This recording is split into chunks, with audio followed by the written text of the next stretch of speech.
This magnificent automotive tie-in to Ferrari comes from a sponsorship deal from way back in 2003. This resulted in a branding crossover of 12 laptops, a couple of mobile phones and a line of computer monitors, but the first to come out of this collaboration was the Acer Ferrari 3000. In a change from boring black plastic, it came out of the box resplendent in the Ferrari Rosso Corsa Red, guaranteed to turn an eye wherever it was seen. It sported an AMD Athlon Mobile XP 2500 Plus CPU running at 1.8 GHz. The VIA Pro Savage KN400 chipset tied all the hardware together, and it shipped with 512 meg of SD RAM and a generous, for the time, 60GB IDE hard drive. On the front it has stereo speakers, a 4-in-1 card reader, an IRDA fast infrared port, and buttons to toggle the integrated wireless and Bluetooth.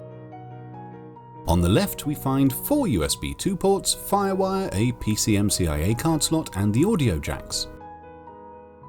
To the right there are the colour-matched internal DVD rewritable drive and the power jack. Around to the back and there are connectors for a modem, the 10100 network card, parallel port, external monitor support via VGA socket, and S-Video for connecting to a TV. Games of the time would play at resolutions of up to 1400 by 1050 on the 15-inch SXGA Plus TFT screen powered by an ATI Mobility Radeon 9200 with 128MB of dedicated video memory. That's why I got this laptop, the dedicated gaming chip, which at the time was big news. On startup, the BIOS splash screen is of course Ferrari themed, and originally the sound of a revving sports car was set as the replacement for the regular Windows sound. You still make my heart beat fast, Ferrari. It also had a Ferrari themed mouse, but I've long since lost that. As for performance from its dedicated gaming hardware of the day, let's see what it would have been able to do. 3D Mark 2000 at default 1024 by 768 nets us an awe-inspiring 8,096 points. 3D Mark 2001 at default gets 6,108. These were captured from the VGA port, and I figured that may affect the performance a bit as the wimpy GPU was set to output to 2 screens at the time. To see what the difference would be just running on the laptop screen, I disabled the secondary output and was going to run the tests again after restarting, but then on startup the profile seemed to have self-destructed. This, however, was the opportunity I needed to fit the laptop with an SSD. Nothing too fancy as the laptop uses an IDE interface, but I found some 128GB M-SATA drives on eBay and bought some IDE converter cases from Amazon. Sometime later and I was back on the desktop with games reinstalled. With the SSD fitted, 3D Mark 2000 at default now gets 8,292 points, so roughly a 200-point boost. 3D Mark 2001 at default goes up by about 360 points to 6,465. 3D Mark 03, although I wasn't expecting a lot, gets a whole 1,048 points. So not a huge amount of a boost, but if you have one of these laptops, an SSD will help squeeze out a little more much-needed performance. Back in the day, I remember playing Half-Life 2 on this machine with all the nice bits turned on, but reinstalling from the collector's edition it seems my memory may be wrong. At 1024 by 768 and lowered settings it runs anywhere between 15 and 45 frames per second. Not ideal, but with it set to 800/600 it would probably do far better. Well, let's try the Counter-Strike Source video stress test.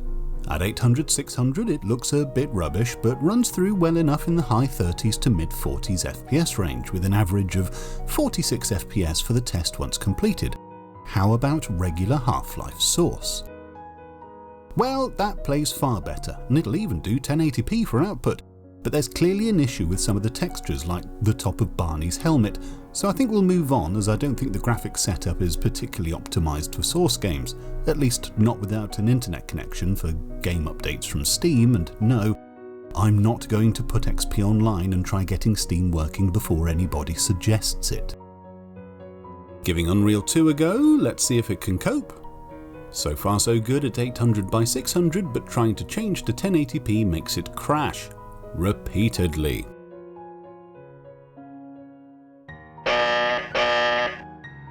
Well, let's test drive Far Cry.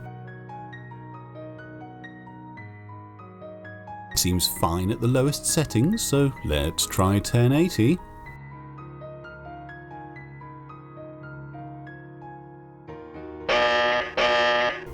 Well, that was a huge mistake. A bit of tinkering and now it looks passable. But still occasionally bottoms out to slideshow territory.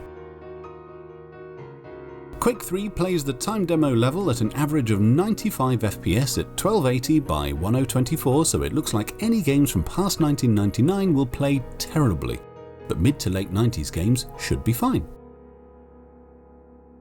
This machine makes a hell of a racket when the fan kicks in, and it runs about as hot as its paint scheme suggests. If we look around it with a thermal camera, we can see various hotspots getting to the point where it would be very uncomfortable on the top of your lap. The vents for the exhausted heat are giving readings in excess of 45 degrees, and the air intake is positioned so if you did have it on your lap, your leg would block any cold air from getting in. I bought this laptop from eBuyer in England in June of 2004 for £1,272.95. A week later I bought some more memory for it as it only shipped with a measly 512 meg, so an extra £346.61 got me a single 1GB stick of PC 2700 RAM, making this a £1,619.56 laptop. Back in July of last year, I picked up another identical laptop. This time though, it was on eBay and only cost me £28.50. I also ordered 2GB of memory for it, the exact same as I bought in 2004.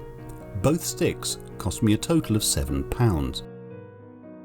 So if nothing else, this video is an excellent show of the depreciation of prices in an ever-changing world of faster and more affordable technology. Would I suggest anyone get one of these? They're pretty hard to come by from the looks of things and would probably mainly be of interest to Ferrari aficionados. The later models with the Athlon 64 chips are far faster, but if you want something for pre-2000 gaming and want to get noticed, yeah, sure. It would certainly get you noticed at a retro gaming LAN party. Well, hopefully the next video that I do won't take nearly as long to get around to, and I will see you then. Bye-bye. Oh, and one last thing. I did do an entirely different intro to this and it would be a shame to waste it, so here it is.